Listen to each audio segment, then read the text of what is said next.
Hey 90 Day fans, here's what's coming up on Skipping the Sheets. Did Rob and Colt throw down after their war of words? Chantel kisses and tells, but maybe not well. And we finally see the fired single Shelby. She was definitely there. I watched 90 Day Hunt for Love Between the Sheets episode 7, The Boy Who Didn't Know What Bye Meant, so that you don't have to.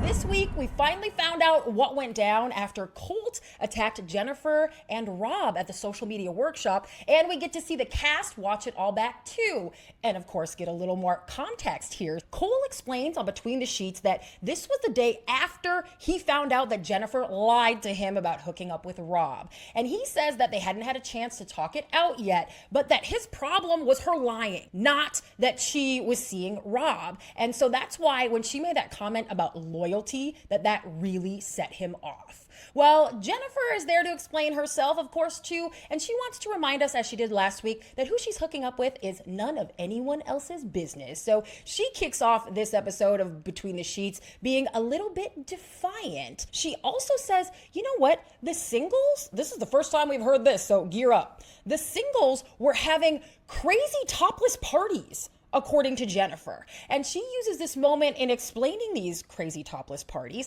to say Cole was there. I don't know what he was doing. Maybe he was hooking up with somebody. Like as if, hey guys, I'm not so bad.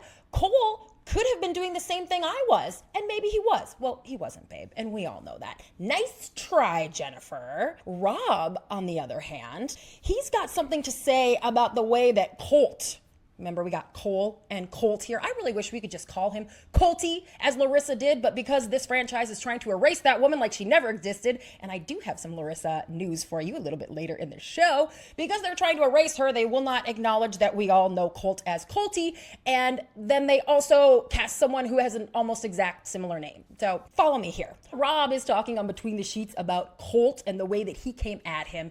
Rob describes Colt as a scared squirrel. He's tiny and he can't regulate his emotions, so he's trying to look tough. And Rob acknowledges that it would not look cool for him to smack Colt. However, it sounds like that's almost exactly what happened. Courtney discusses on Between the Sheets that there was a rumor floating around that Colt and Rob had to be separated by security. And in sharing this all with the fans, Courtney realizes that she may have actually been the one to start that rumor. It was either her or she says Colt maybe told her that because she wasn't in the social media workshop to try to sound cool and tough to her, like he really was ready to throw down with Rob. But needless to say, it didn't go quite that far, at least this time. Tim knows all these guys that are involved pretty well, and so he had to give his 2 cents also. He says what really went down after the social media retreat was that Rob was angrier than Tim has ever seen him. You know, they've got this new bromance going on, so for Tim to say that, it says a lot. He reveals that Rob did want to fight Colt. Rob is in his interviews, and this is, we can assume, probably many months later when they watched it back in a film Between the Sheets. Rob is acting cool, like, yeah, I know that wouldn't have been a good look for me. But Tim says in the moment, he was ready to go. Meanwhile, poor Cole, becoming brokenhearted over all this Jennifer business after the workshop, he was asking everybody, how do I look? Is this bad? Is this a bad look for me? Is this okay? Like, how did that all go for me?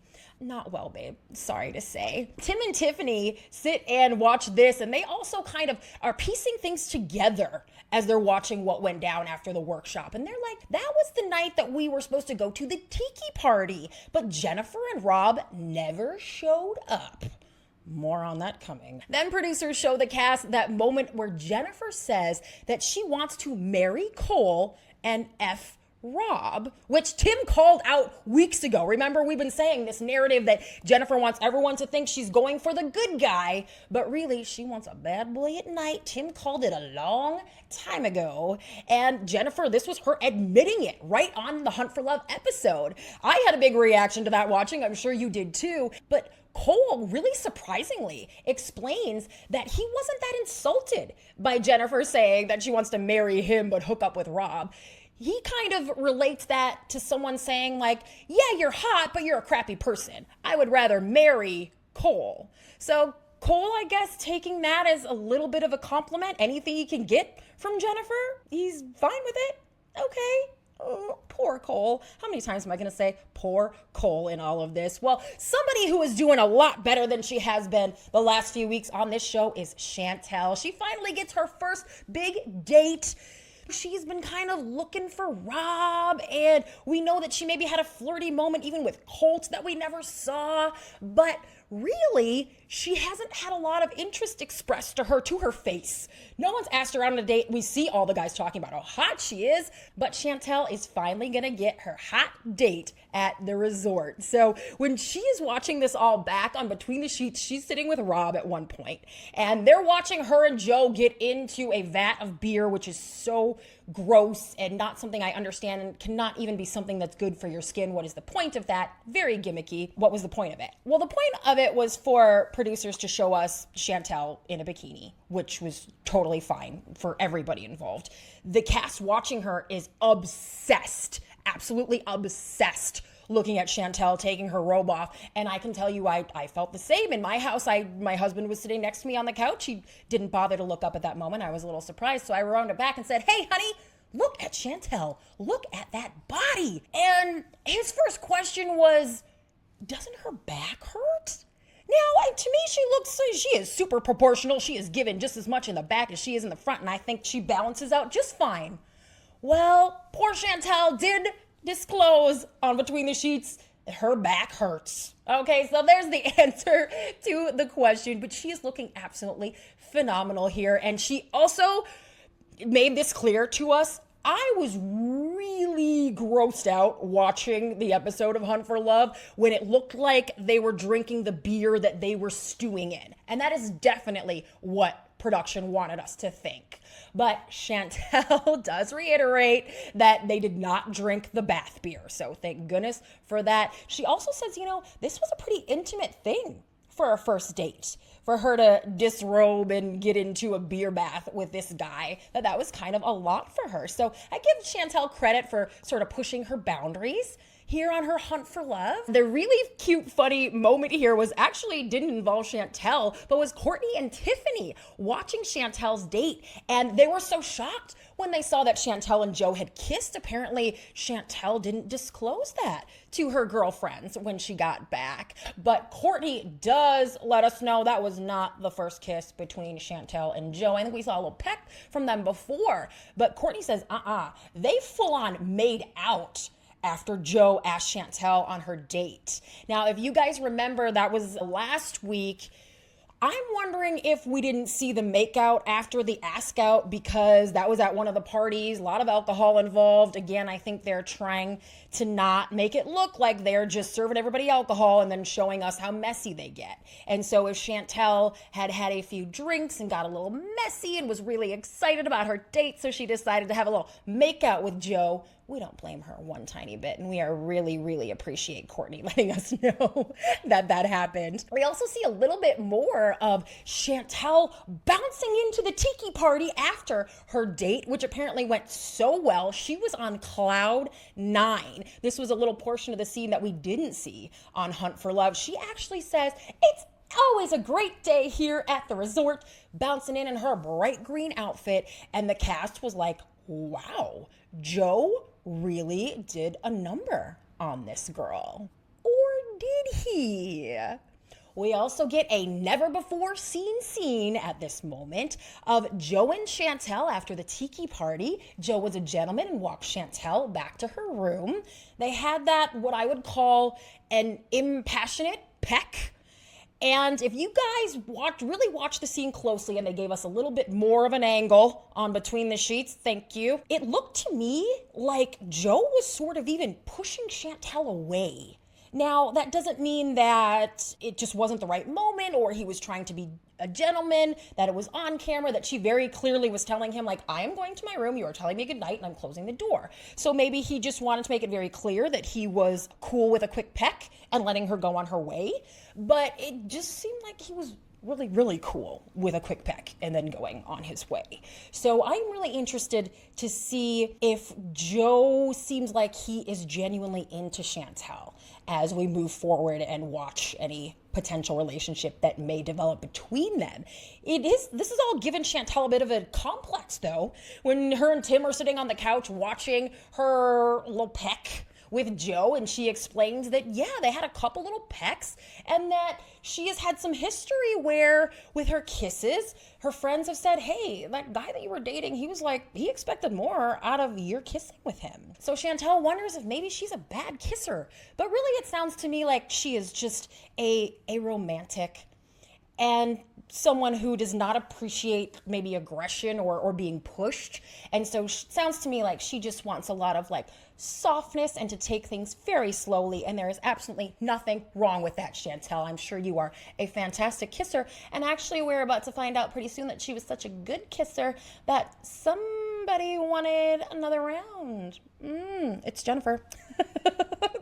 Stay tuned, but first, let's get to some Love Square updates. All right, Chantel and Joe weren't the only ones on that date. Usman and Nikki were too, and when they are checking out all these double dates going down, Chantel reveals that on the bus they all rode together to the dates. Nikki was giving Usman rules on that ride about how he should treat her on this date. She told Usman, "Do not touch me."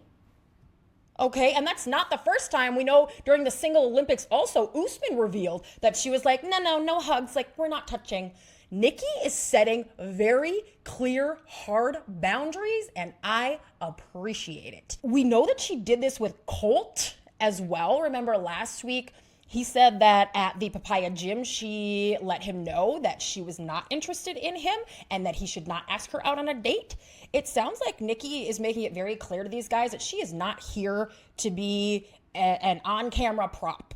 Okay, she's like, you aren't going to use me to put your hands all over me and make this a hot date so you can make some great television and end up on the next season of The Single Life and I can look a certain way and never be seen from again. All right, Nikki is making sure that she gets a respectful edit is what I think is going on here, and I love that for her. Usman is explaining in this scene kind of what was going on in his head about asking Nikki on a date and all of that, and we know it was really a pretty clear attempt to make Courtney jealous, but Usman also keeps saying Nikki was being really nice to me. She was giving me the attention again that Courtney wasn't. We know last week he went and bought Nikki a gift because he just felt like she was being so nice to him. So that is still his narrative and kind of helps us understand why Nikki, and that it wasn't really just for cameras, or it wasn't just to make Courtney jealous. When he did want to do that, he did turn to someone that he felt he maybe had a real connection with. Well, Courtney was jealous, and she does not mind us knowing that. She reveals that she was texting Usman all day while he was on his date. Remember, she had no idea that he was on a sexy date with another woman, and that Usman did not respond to her all day. So that kind of does lead into the narrative that Usman was trying to make her jealous. Like, if it wasn't about that, you think he could have taken some moment while they were filming to be like, oh yeah, hey Courtney, I'm just out. The production took me out on a date. I'll be back at the resort. See you later. Also, the whole phone thing, the idea of the cast having their phones and that they're having private conversations with each other. And we know that Courtney and Usman were talking before they ever got to the Hunt for Love resort. It sounds like there's a lot kind of going on in the DMs and the texts. And so I am always cognizant of trying to figure out what the cast are really saying to each other and what that really means, and if they are ever trying to scam production. So just keep that in mind. And then we get to Nikki's big bisexuality reveal. Okay, it doesn't seem that earth-shattering in the grand scheme of things, but to Usman, it was confusing, right? And his confusion was confusing to fans watching, because on the Hunt for Love episode, his response to her revealing that, if you remember, was whether she wanted Usman to have sex with her. What is the YouTube way to say these things? Remember when they were in Nigeria and the minister guy was like, we don't do that here? Well, Usman's from there as well, and he's got rules. And so he was wondering, he was very concerned, did Nikki want him to have sex with her in the behind? That was his understanding. Yeah, he's got a little language barrier there, and clearly things are different where he's from. So we were all confused about his confusion, and we get all the answers on Between the Sheets. So Courtney and Tiffany call Usman on the phone. They have a little FaceTime with him right when they're sitting there on the couch with the producers. And he clarifies that he thought she did mean she wants to have sex on both sides, was his explanation of his understanding. That was a much better way to put it, and I could have just gotten to that instead of where I went with all of you there. But Courtney then suggests to him, now that you know what it is, and you can marry 4 women where you're from, you could have Nikki, who likes men and women, and you could have a big old orgy. Well, that's just too much for Usman. I'm always quick to characterize the guys as like F-boys, they're just there to get some. Usman is a really interesting character in that way because he can clearly get it. We've seen him with his wife and Kimberly trying really hard, them wanting intimacy from him and him withholding that. So he's also talked a lot about his religious beliefs and how things are in his country. And it sounds like he thinks that having premarital sex is bad, but like he'll do it if he really wants to.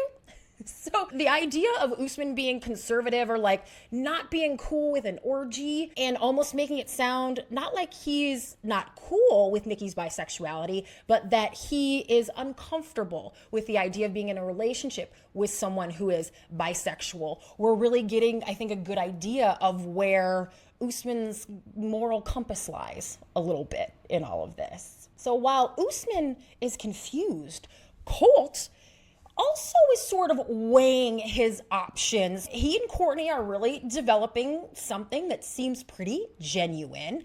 And we see on Between the Sheets a scene that we hadn't of Colt in his room. There are security cameras in there, and apparently Colt could just grab one and start yapping anytime he liked, which he would do. And in one of these scenes, he's really questioning himself. He's talking about how Courtney went off with Usman that night after the party. Hey, remind you, Colt, it was the other way around last week when Courtney was in your room, falling down onto the bed and onto the couch, and Usman said on Between the Sheets that he was really hurt about that. Oh, this week, it's your turn to sit and be sad and watch her go off with the other guy. And meanwhile, again, neither one of them asked her for a date.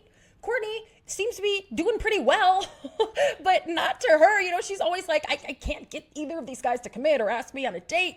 And yet they are jealous all over the place about her. So Courtney, you're doing more right than you think. Like, she thinks what she's doing isn't working. Clearly, it's working out just fine. Usman is also watching Colt kind of question himself to the camera alone in his room.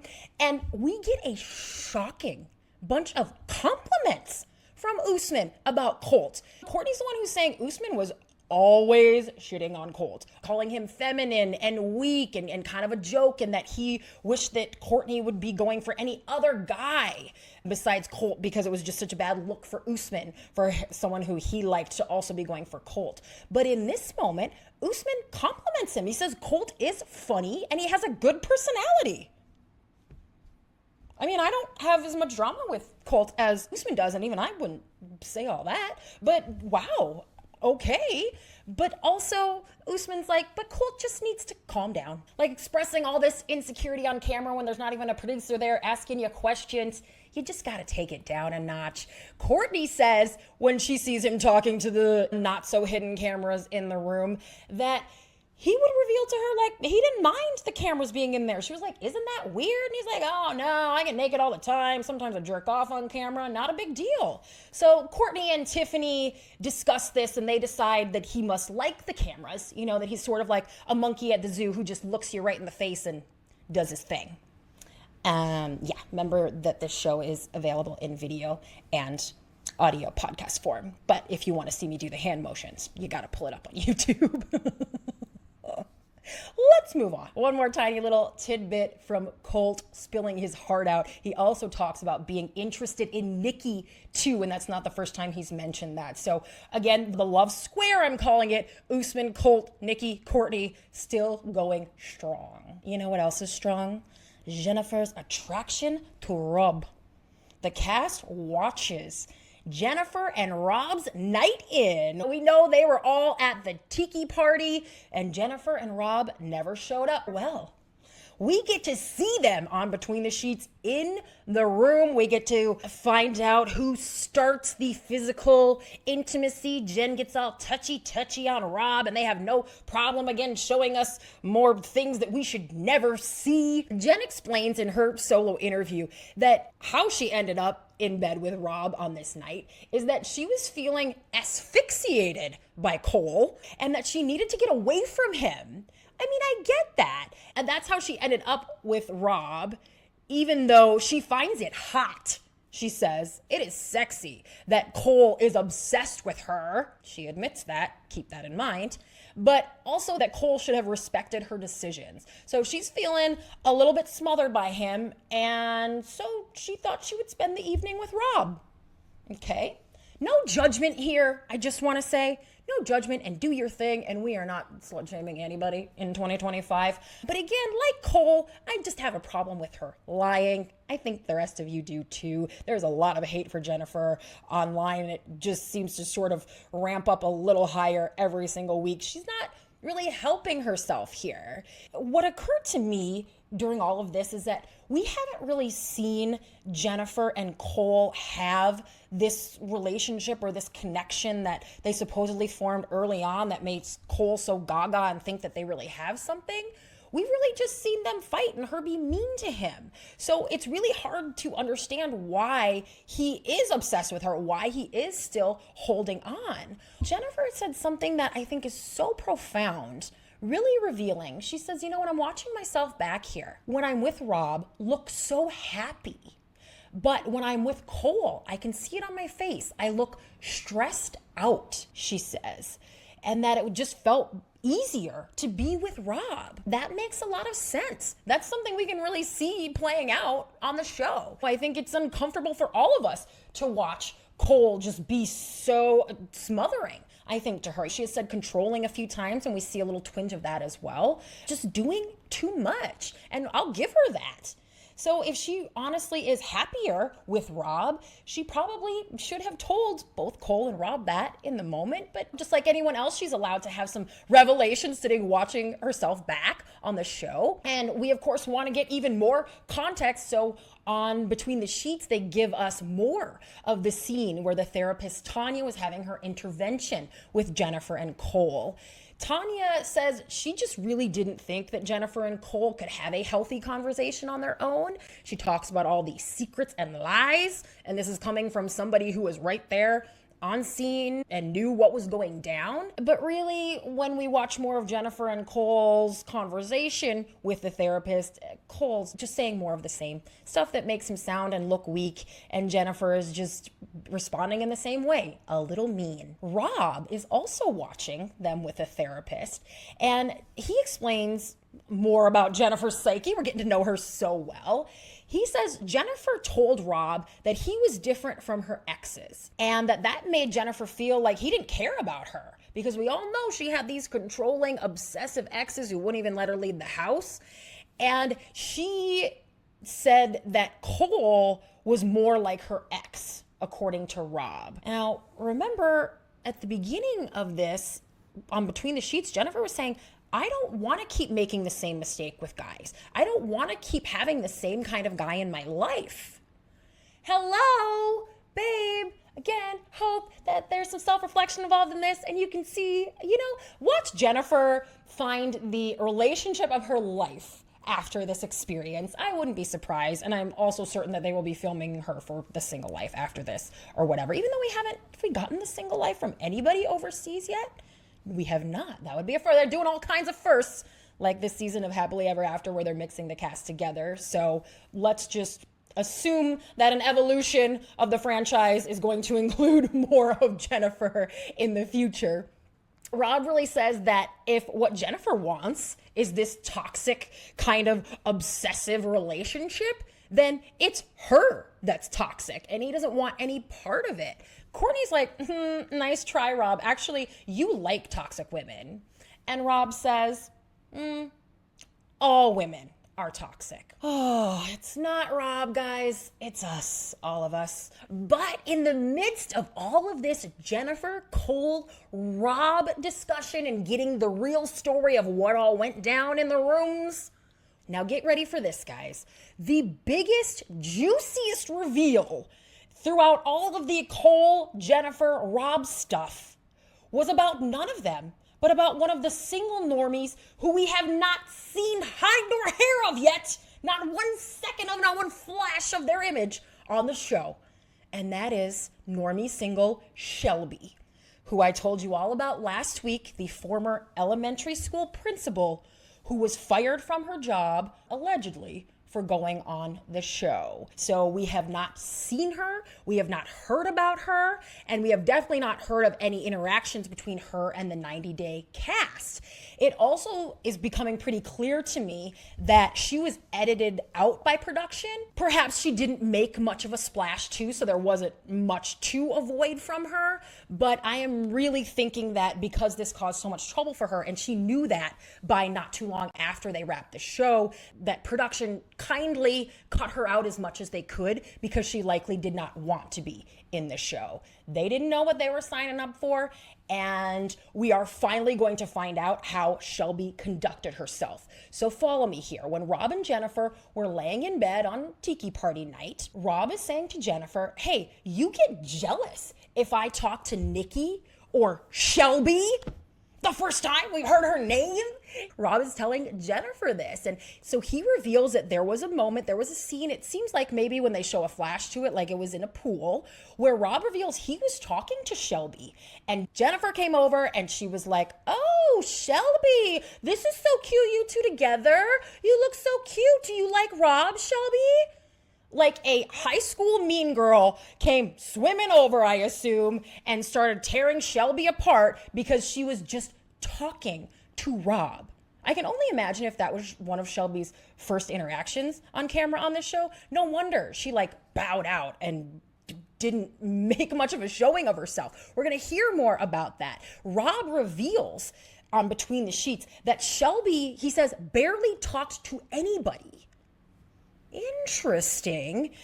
And then we finally get this little flash producers show a little video of Shelby in the pool. She's really cute. She has little low space buns that are French braided back and she looks beautiful. There was some talk from the cast about how all the guys there thought that she was very pretty. What I'm saying here is that Shelby, she didn't make enough of a splash and she was able to sort of be erased from the show. But that this conversation with Rob and Jennifer about Jennifer getting jealous was so pivotal for the actual show and on Between the Sheets that they could not cut Shelby out from this conversation, even though it seems like they are trying to let her go live her normal life after this. But if they were going to choose any moment to include Shelby, and this is the only one, that really does kind of suck for her because this goes on to get even more disgusting. Rob says that he was doing nothing with Shelby and really if Jen had a problem with it, she should get the heck out of here, and that she would never have been able to handle Rob doing to her what Jennifer was doing to him. Jennifer then, when she's laying in bed with Rob, Jennifer calls Shelby an effing whore to Rob. Oh, I don't care what you say. I'm not being jealous. She's an effing W. Which is such a disgusting thing to say about anyone, number one, which is slut shaming when you are going so far out of your way to tell everybody that it's nobody's business who you're sleeping with.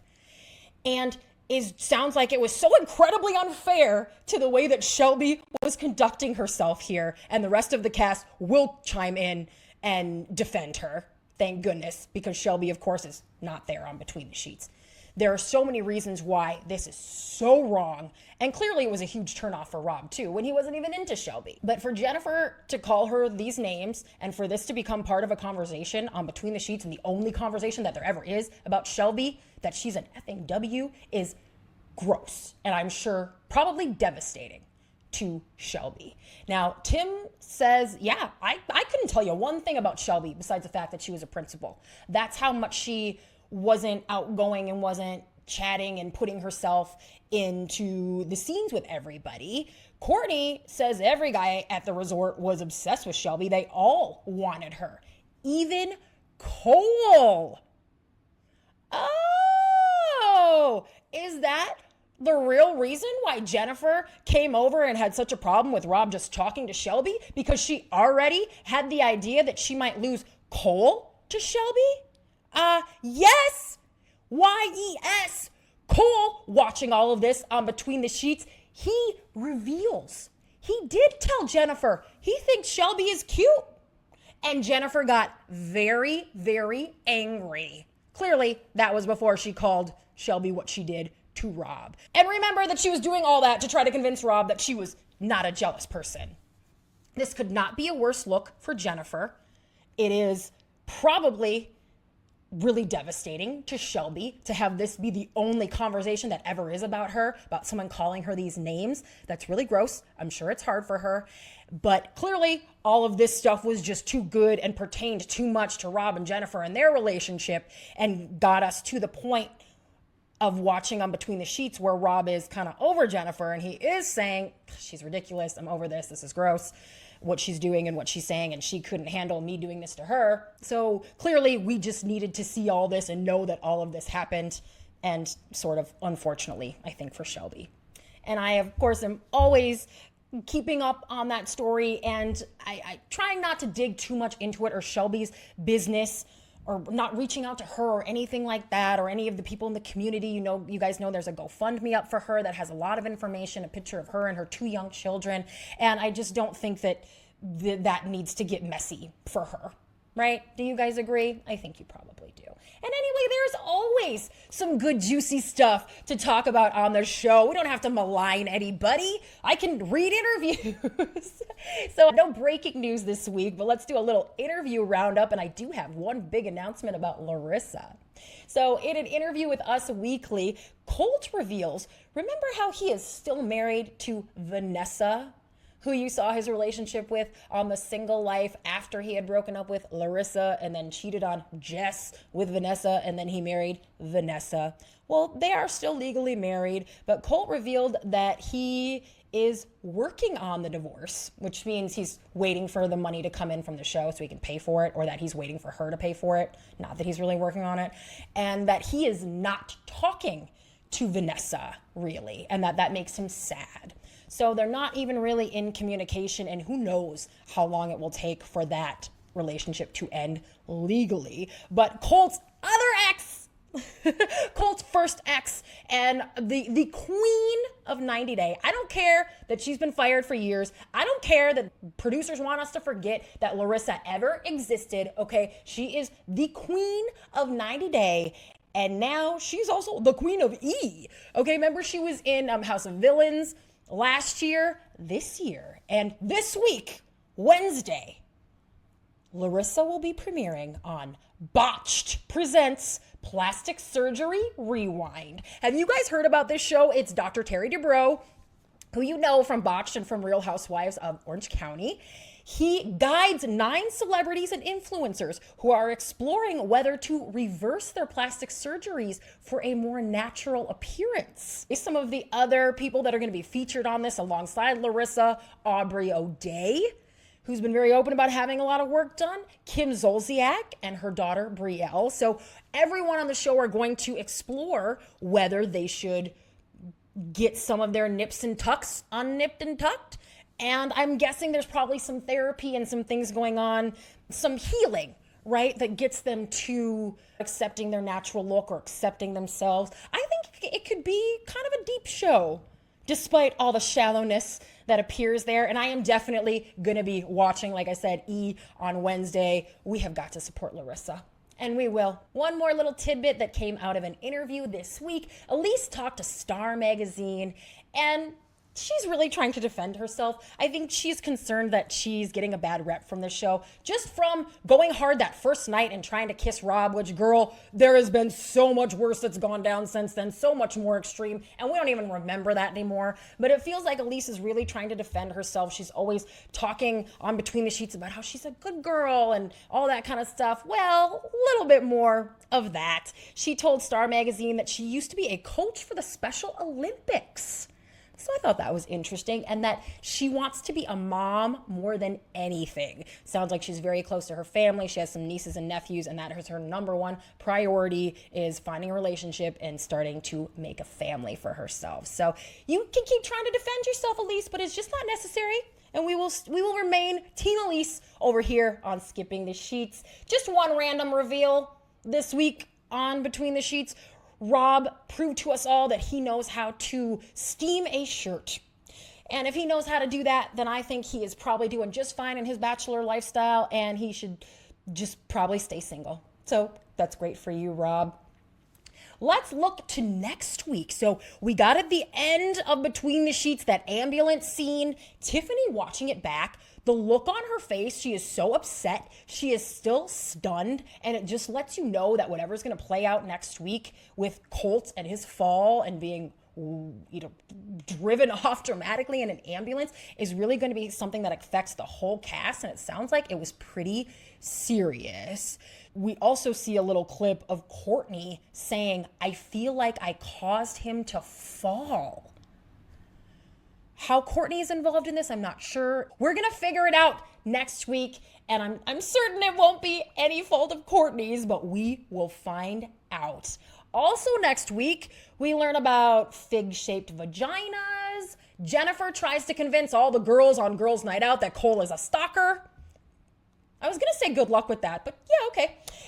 Let's see what she has to say. Rob is going to call Cole basically a peeping Tom, say that he was like looking at everybody's windows and all that kind of stuff. So can't wait to hear more about that. Hoping Cole gets a chance to defend himself.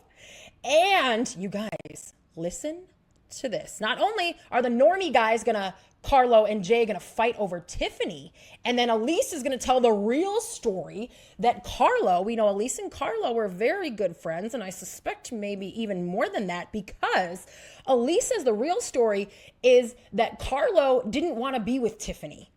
And that this whole scene we're gonna see of Jay and Carlo fighting over her is not for nothing. Because really, Carlo was glad to be rid of Tiffany. He didn't like her. He was actually scared of her and was scared to leave her. So we got to hear more about that. Tiffany doesn't seem that terrifying. To me, it sort of seems like Elise wants Carlo, and maybe she was a little jealous. So, we're Team Elise, but we'll call you out, babe. And then, here's the big one next week. Jeniffer describes a really good kiss with someone, and then they cut to Chantel revealing that Jeniffer kissed her again after the Single Olympics in the bathroom. So that would be like where there are no cameras around, like where you're trying to do stuff that you don't want everybody to know about. Well, we're going to find out, and we're going to get all the details, and I can't wait to hear what went down after that. So thank you guys so much for joining me now every week. I am really seeing and appreciating all of the positive comments, and also love to hear your guys' thoughts on all of this as well, on our 90 days and our singles going on this hunt for love. So please give this video a thumbs up if you would, and if you subscribe, then you'll never miss an episode. I also have tons of videos, couple updates, statuses, who's other people who have been fired from the franchise, 90-day influencers. Is Rob going to make his return to OnlyFans? I have got lots of details on all of that here on my channel, so would love it if you would subscribe. And don't forget, you can listen to Skipping the Sheets as well. It's available on Apple Podcasts or wherever you get your podcasts. And I just really appreciate it. I just love doing this, and I hate, this is my least favorite part of the whole show, when I have to hit end. So thank you, and I'll see you again next week. Bye-bye.